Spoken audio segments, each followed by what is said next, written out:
I'm the only person on the stage who isn't bought and paid for. I've had enough already tonight of a guy who sounds like ChatGPT. Now is not the time for on-the-job training. We don't need to bring in a rookie. This is exactly why Margaret Thatcher said, if you want something said, ask a man. If you want something done, ask a woman. The first Republican presidential debate of 2024 is in the books. We highlight where candidates stand on key issues and memorable moments from the stage. We'll get bigger ratings using this crazy forum that you're using than probably the debate or competition. Then former President Donald Trump, the frontrunner in the GOP primary, countered debate night with a one-on-one interview with former Fox News host Tucker Carlson. What he had to say just hours before he's expected to surrender to authorities on racketeering charges in Georgia. A special edition of the Morning Rundown starts now.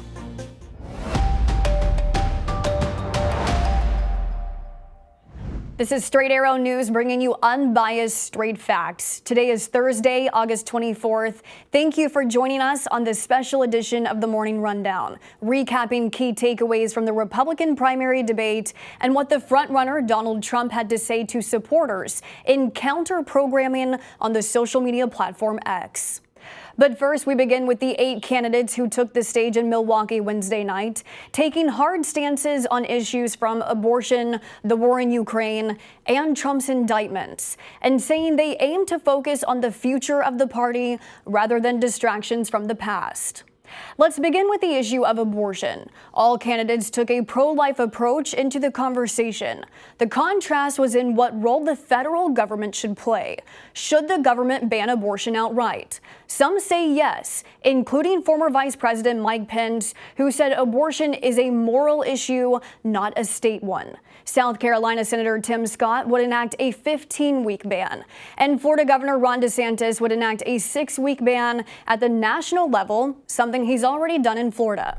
You got to do what you think is right. I believe in a culture of life. I was proud to sign the heartbeat bill. What the Democrats are trying to do on this issue is wrong, to allow abortion all the way up to the moment of birth.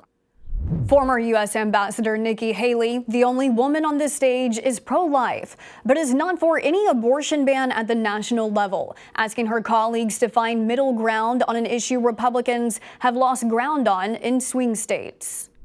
Can't we all agree that we are not going to put a woman in jail or give her the death penalty if she gets an abortion? Let's treat this like a respectful issue that it is, and humanize the situation and stop demonizing the situation. The candidates were asked about the U.S. funding Ukraine in its war with Russia. Both DeSantis and tech entrepreneur Vivek Ramaswamy say they oppose more funding, that the money should be spent keeping America safe.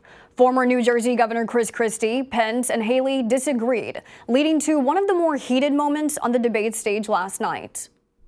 This guy is a murderer, and you are choosing a murderer over a pro-American country.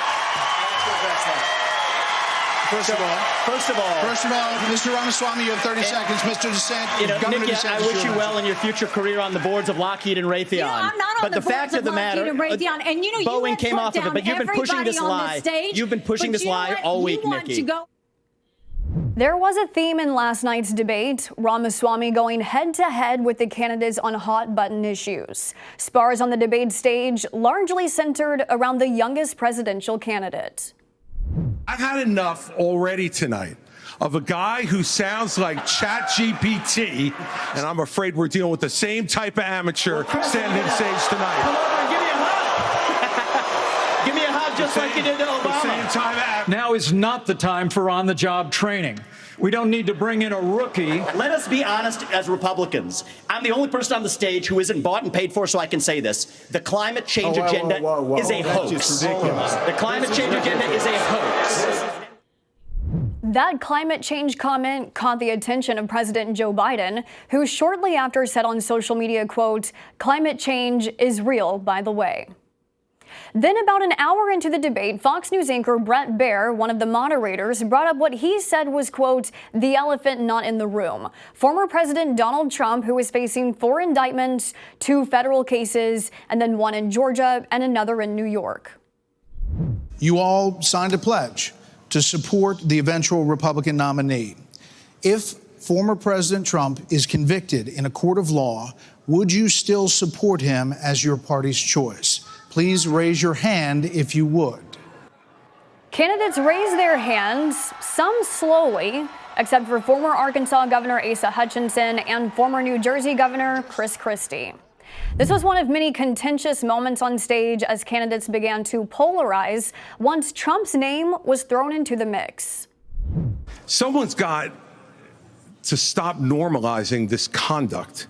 President Trump, I believe, was the best president of the 21st century. I am not going to bow to anyone when we have a president of the United States who disrespects the Constitution. Your claim that Donald Trump is motivated by vengeance and grievance would be a lot more credible if your entire campaign were not based on vengeance and grievance.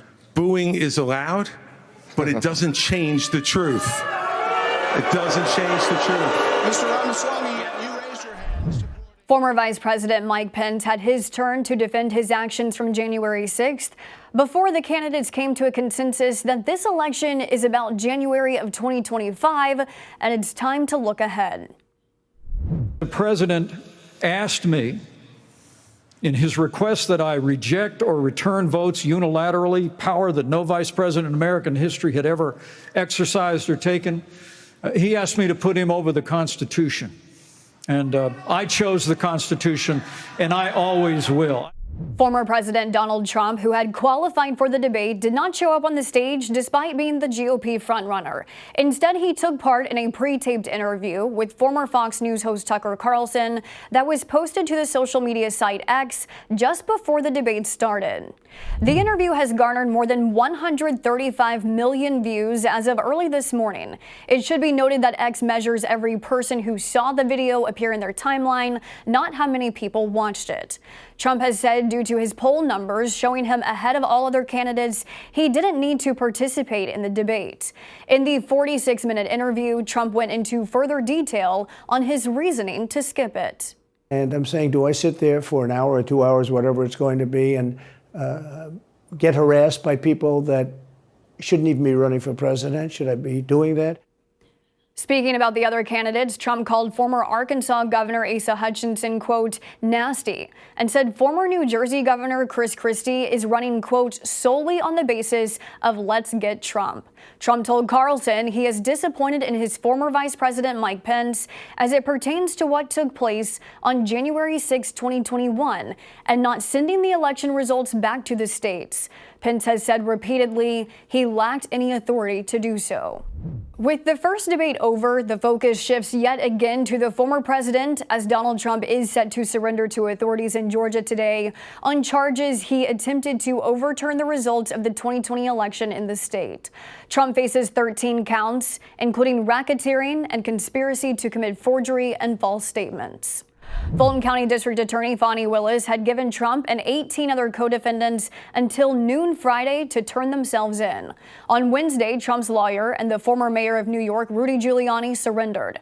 He was booked and released with his bond set at $150,000, second only to Trump, whose bond is set at $200,000. Attorneys Jenna Ellis and Sidney Powell also turned themselves into the Fulton County Jail on Wednesday.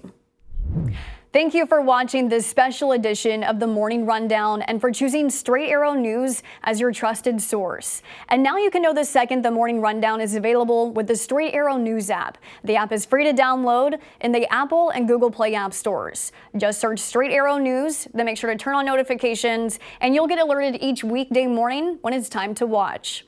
Unbiased, straight facts, that's Straight Arrow News. We'll see you back here tomorrow. Until then, I'm Kara Rucker. Have a great day.